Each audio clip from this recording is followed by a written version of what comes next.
When it comes to global migration, many countries are seen as destinations of opportunity, offering immigrants the chance for a fresh start, economic advancement, or a safer life. However, not all nations are open to accepting immigrants, and some have policies that actively discourage or outright prohibit immigration.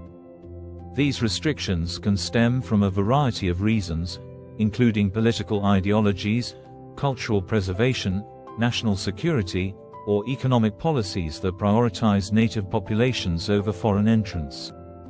While the world today is more interconnected than ever, with millions of people crossing borders for education, employment, and safety, there are still countries that maintain strict barriers against immigration. For some nations, these restrictions are designed to protect their sovereignty and prevent external influences from diluting their unique cultural identities. In other instances, governments may fear that an influx of foreigners could disrupt their social fabric or strain limited resources, such as jobs, housing, and healthcare. Moreover, certain authoritarian regimes see tight immigration controls as a means of maintaining political control, limiting foreign exposure to their domestic populations, and preventing the exit or entry of individuals they view as a threat. Before starting, don't forget to like and subscribe to our channel for more future updates. Number 1. North Korea, one of the most isolated and secretive countries in the world. It has strict policies regarding immigration, and it is almost impossible for foreigners to immigrate there permanently. The country is known for its totalitarian regime under Kim Jong-un, and the government exercises tight control over its population, including who enters and exits the country. Foreigners are rarely granted residency status, and those who do enter for work or diplomatic reasons are closely monitored. North Korea's focus on maintaining political control and the indoctrination of its citizens makes it one of the most closed countries to immigrants. Even temporary visitors face restrictions, making immigration virtually non-existent. Number 2. Bhutan, a small Himalayan kingdom, is famous for its emphasis on gross national happiness and cultural preservation. While the country welcomes tourists, it maintains a cautious approach to immigration to protect its unique culture, environment, and way of life. The Bhutanese government strictly controls immigration to ensure that the small nation does not experience an overwhelming influx of foreigners.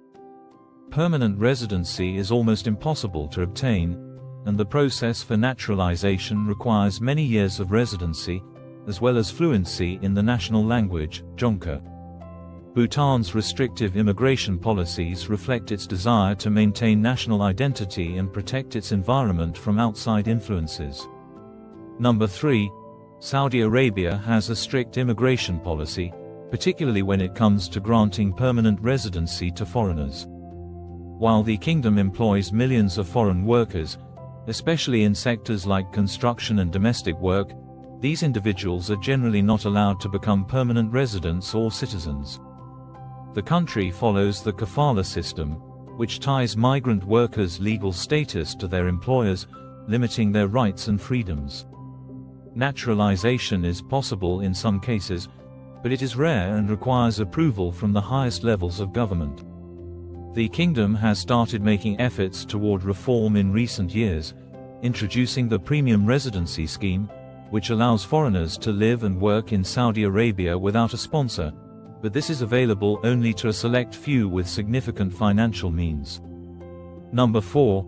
Japan, known for its strict immigration policies, even though it is facing an aging population and a shrinking workforce. While the country does welcome skilled workers and students, the path to permanent residency and citizenship is long and difficult. Japan places a strong emphasis on cultural homogeneity, and it is reluctant to open its doors widely to immigrants. Naturalization requires applicants to live in Japan for at least 5 years, demonstrate fluency in the Japanese language, and show a clear understanding of Japanese customs and culture.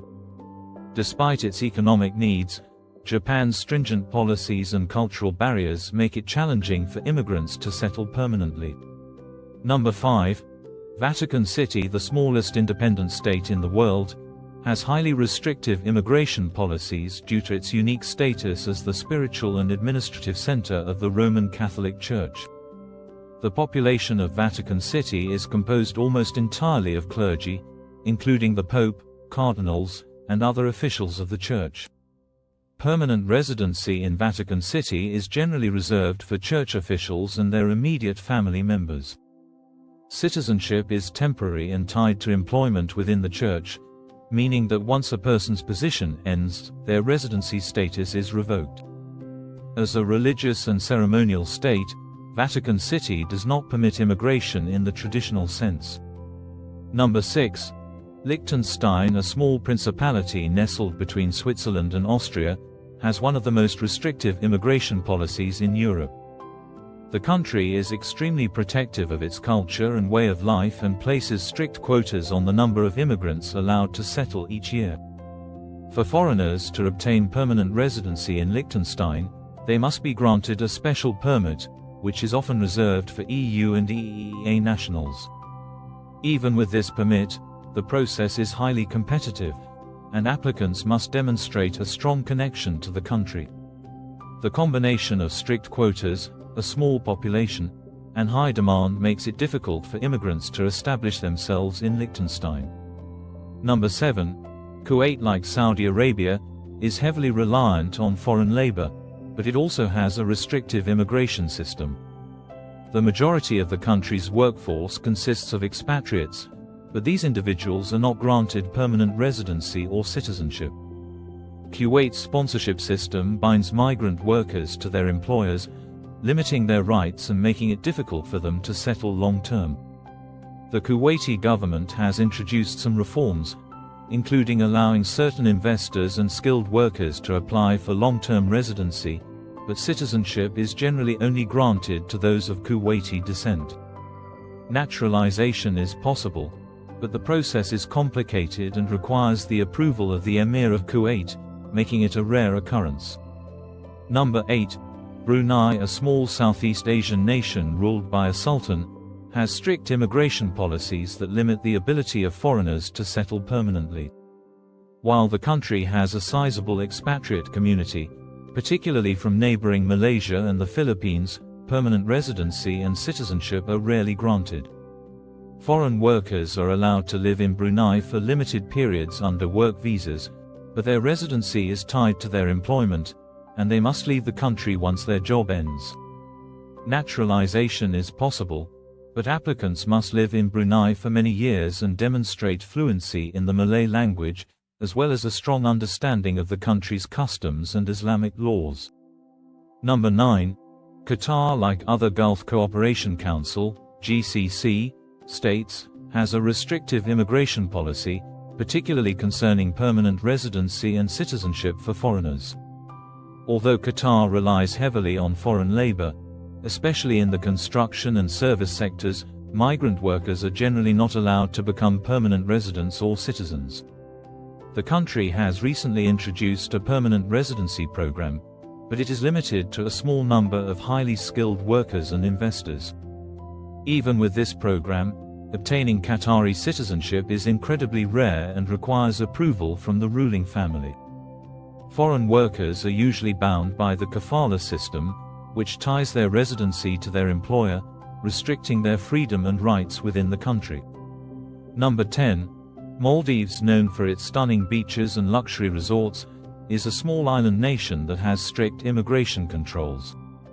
While the country is a popular tourist destination, it does not welcome immigrants or long-term residents. The Maldivian government prioritizes protecting the country's Islamic identity and environmental sustainability, which limits the number of foreigners allowed to settle. Foreign workers are permitted in certain industries, such as tourism, but their residency is tied to their employment contracts, and they must leave the country when the job ends. Permanent residency is not offered to foreigners, and naturalization is extremely rare, with the government focused on maintaining the country's cultural and religious identity. This is it for today's video. What do you think of our video? Feel free to share your thoughts in the comment section below. Don't forget to like and subscribe to our channel for more future updates. Thanks for watching.